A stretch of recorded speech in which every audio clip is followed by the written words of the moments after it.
Hello मेरे प्यारे बच्चों, आई होप कि आप सभी बहुत अच्छे होंगे। आपकी तैयारी आपने स्टार्ट कर दी होगी और आपकी तैयारी भी बहुत अच्छी चल रही हो। मैं रामरूप सर, सफलता कोचिंग क्लासेस लाहौर, 12th वायो 2024-25 लेक्चर 1 अध्याय 1 की नोट्स, पुष्पीय पादपों में लैंगिक जनन, फ्लावरिंग प्लांट्स। प्रश्न क्रमांक 1, पुष्प किसे कहते हैं? पुष्प या फ्लावर पौधों का लैंगिक जनन अंग है, सेक्सुअल ऑर्गेंट है। माने पौधा ही है, पुष्प ही पौधे का क्या है? जनन अंग है। पुष्प एक रूपांतरित प्रारोह है, मॉडिफाई सूट है। एक परिपक्व पुष्प के 4 भाग होते हैं। कौन कौन? पुमंग व जायांग, ये आवश्यक अंग है। पुमंग को नर भाग कहते हैं और जायांग को मादा भाग कहते हैं। ये दोनों आवश्यक अंग है। और बायदल पुंज, दल पुंज ये सहायक अंग होते हैं। बायदल पुंज और दल पुंज, बायदल पुंज होता है तो यह क्या करता है? कली के रूप में पुष्प की रक्षा करता है। और दलपुंज क्या होता है? दलपुंज होते हैं जो कीटों को अपनी ओर आकर्षित करते हैं। इनके एक एक मुख्य कार्य हैं। पुष्पों के अध्ययन को क्या कहते हैं? एंथोलॉजी कहा जाता है। प्रश्न दूसरा है, पुष्प की संरचना को चित्र सहित समझाइए। तो देखिए, सबसे पहले यहाँ देखिए आपका लिखा है पुष्प ग्रंथ, इसे कहते हैं पुष्प ग्रंथ।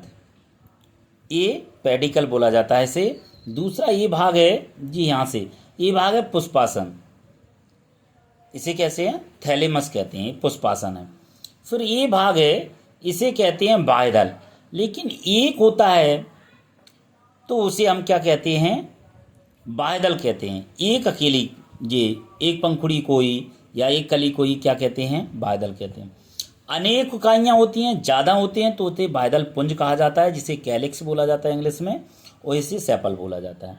फिर ए बनी हुई है यहाँ से यहाँ तक, ए आपकी जो बनी हुई है ए पंथी, ये आपकी है दल पुंज। लेकिन एक दल को कहते हैं पेटल, और एक से अधिक होते हैं तो इन्हें कहते हैं दल पुंज या कैरोला।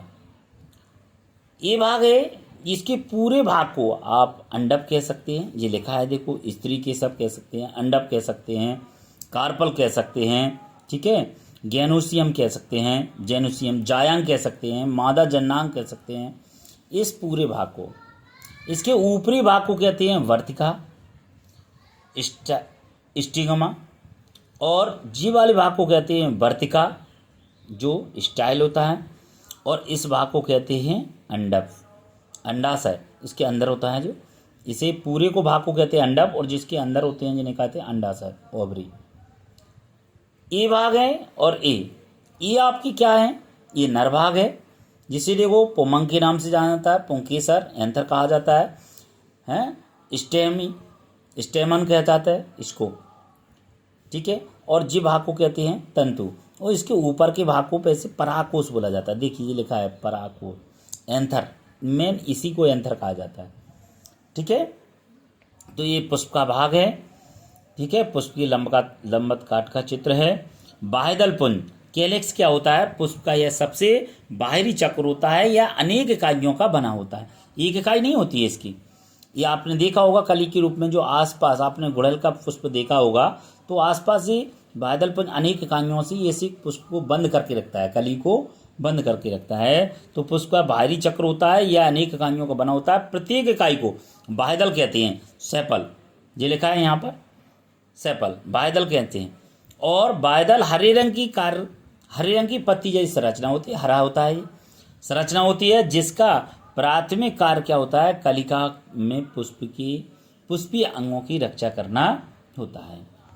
अगला दूसरा होता है दलपुंज, इसके बाद आता है दलपुंज। दलपुंज होता है कोरेला, यह पुष्प का दूसरा चक्र होता है, यह भी अनेक इकाइयों का बना होता है। प्रत्येक इकाई को क्या कहते हैं? दल कहते हैं, पेटल कहते हैं।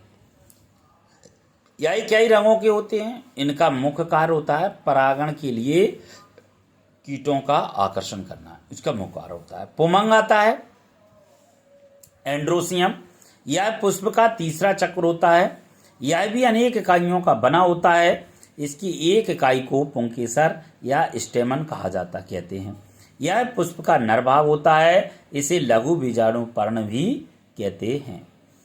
चौथा है जायांग अथवा स्त्री केसर, जेनोसियम ऑफ पिस्टिल।